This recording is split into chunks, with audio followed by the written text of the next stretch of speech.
हाँ जी, अज का यह समागम श्री गुरु रामदास सीनियर सैकेंडरी स्कूल बनीए के विखे कराया गया।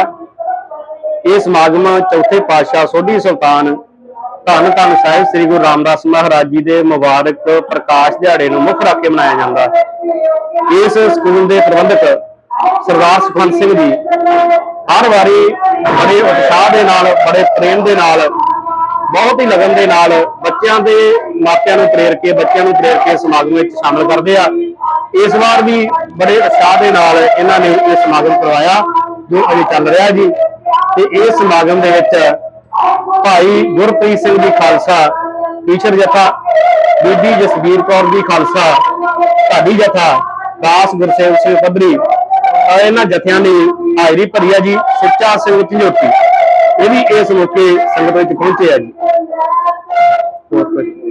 वाहिगुरू जी का खालसा, वाहिगुरू जी की फतेह।